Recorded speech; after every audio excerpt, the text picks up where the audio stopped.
अगर आपने पहली बारिश देखकर तुरंत सोयाबीन बो दी तो रुक जाइए, क्योंकि ऊपर की मिट्टी गीली दिखाई देती है लेकिन नीचे सूखी होती है और यही गलती हजारों किसानों की दोबारा बुआई करवाती है। बहुत किसान सोचते हैं कि नुकसान खराब बीज की वजह से हुआ, लेकिन असली कारण मिट्टी की अंदर वाली नमी होती है। आज इस वीडियो में हम बात करेंगे सही नमी पहचानने की, पहली बारिश के धोखे की, हाथ से मिट्टी टेस्ट करने की, ड्राई स्विंग के खतरे की और उस गलती की जो हर साल हजारों किसानों का नुकसान करवाती है।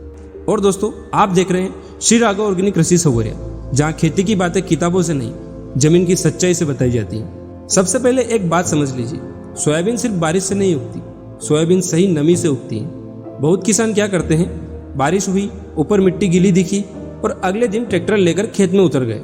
यहीं से नुकसान शुरू होता है, क्योंकि बीज जहाँ गिरता है वहाँ लगातार नमी चाहिए होती है। अगर नीचे सूखापन है तो पहले बीज पानी खींचता है, फूलता है, फिर गर्मी लगते ही सूख जाता है और किसान सोचता है बीज खराब था। लेकिन कई बार गलती बीज की नहीं, फैसले की होती है। अब सबसे जरूरी बात यह है, ऊपर गीली और नीचे सूखी, यही सबसे बड़ा धोखा होता है। पहली बारिश के बाद खेत ऊपर से बहुत अच्छा दिखाई देता है, काली मिट्टी चमकती है, चलने पर नमी महसूस होती है। लेकिन अगर आप 3 से 4 इंच नीचे हाथ डालो तो कई बार मिट्टी पूरी सूखी मिलती है, यानी ऊपर सिर्फ पतली लेयर गीली हुई, नीचे तक पानी पहुंचा ही नहीं, और किसान उसी समय बोनी कर देता है। फिर 4 से 5 दिन बाद धूप निकलती है, ऊपर की नमी उड़ जाती है और बीज बीच में फंस जाता है। न ठीक से अंकुर निकलता है, न बीज पूरी तरह बचता है। इसलिए कई खेतों में आपने देखा होगा, कहीं पौधे हैं, कहीं पूरा खाली, कहीं कमजोर अंकुर और कहीं बीज सड़ गया। और यही गलती बाद में उत्पादन कम कर देती है। अब सवाल आता है, सही नमी कैसे पहचानें? तो दोस्तों, हाथ से मिट्टी को टेस्ट करना। जहाँ बोनी करनी है वहाँ 3 से 4 इंच नीचे की मिट्टी निकालिए, उस मिट्टी को हाथ में दबाइए और मिट्टी का हल्का गोला बनाएं। अगर वो धीरे धीरे टूटे तो समझ लीजिए नमी सही है, लेकिन अगर मिट्टी हाथ में लेते ही बिखर जाए तो नीचे सूखापन है। और अगर मिट्टी बहुत ज़्यादा चिपके तो खेत ज़्यादा गीला है। दोनों स्थिति नुकसान दे सकती है। याद रखिए, सोयाबीन को शुरुआत में बैलेंस मॉइस्चर चाहिए, न ज़्यादा गीलापन न ज़्यादा सूखापन। अब एक और बड़ी गलती समझिए, बहुत किसान दूसरे किसानों को देखकर बोनी कर देते हैं। गांव में एक किसान बोनी करता है, फिर बाकी किसान भी जल्दी में शुरू कर देते हैं। लेकिन हर खेत अलग होता है, कहीं मिट्टी भारी होती है, कहीं हल्की होती है, कहीं नमी ज़्यादा टिकती है और कहीं सूख जाती है। इसलिए सिर्फ दूसरे किसान को देखकर फैसला मत लीजिए, अपने खेत की नमी खुद चेक कीजिए। अब बात करते हैं पहली बारिश के सबसे बड़े धोखे की। पहली बारिश हमेशा सुनिश्चित नहीं होती। बहुत बार पहली बारिश सिर्फ ऊपर की मिट्टी गीली करती है। अगर उसके बाद लगातार बारिश नहीं हुई तो खेत फिर सूखने लगता है, और अगर आपने उसी समय बीज डाल दिया तो नुकसान तय है। यही कारण है कि कई किसान हर साल दोबारा बुआई करते हैं। और दोबारा बुआई सिर्फ बीज का नुकसान नहीं करती, उसमें डीजल, मजदूरी, समय, मेहनत सब दोबारा लगता है। अब बात करते हैं ड्राई सोइंग की। बहुत किसान बारिश आने से पहले ही बोनी कर देते हैं। कुछ मामलों में यह सफल होती है, लेकिन इसमें बहुत बड़ा रिस्क होता है।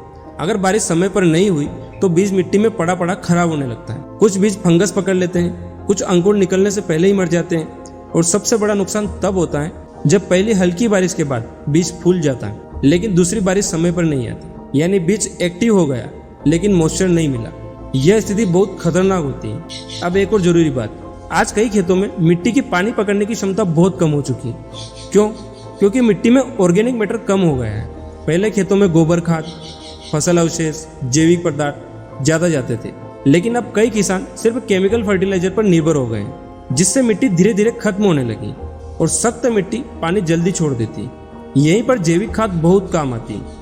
अगर आप चाहते हो कि मिट्टी ज़्यादा देर तक नमी पकड़ रखे तो खेत में ऑर्गेनिक मैटर बढ़ाना शुरू कीजिए, और यहीं पर वर्मी कंपोस्ट या अच्छी जैविक खाद बहुत फायदा देती है। जब खेत में अच्छी वर्मी कंपोस्ट डाली जाती है तो मिट्टी भुरभुरी होती है, पानी ज़्यादा देर तक टिकता है, जड़ें तेजी से फैलती हैं, अंकुर मजबूत निकलते हैं। यानी सिर्फ खाद नहीं, मिट्टी का स्ट्रक्चर बदलती है, और यही चीज़ शुरुआत में बहुत बड़ा फर्क पैदा कर देती है। अब याद रखिए 5 सबसे जरूरी बातें। पहली, सिर्फ ऊपर की मिट्टी देखकर बोनी मत करो। दूसरी, 3 से 4 इंच नीचे की नमी जरूर चेक करो। तीसरी, पहली हल्की बारिश के बाद जल्दबाजी मत करो। चौथी, ड्राई सोइंग बहुत सोच समझ कर करो। और पांचवी, मिट्टी में ऑर्गेनिक मैटर बढ़ाओ। अगर आपने ये 5 चीजें समझ ली तो सोयाबीन की शुरुआत बहुत मजबूत हो सकती है। और याद रखिए, सोयाबीन की खेती में शुरुआत ही सबसे बड़ा खेल है।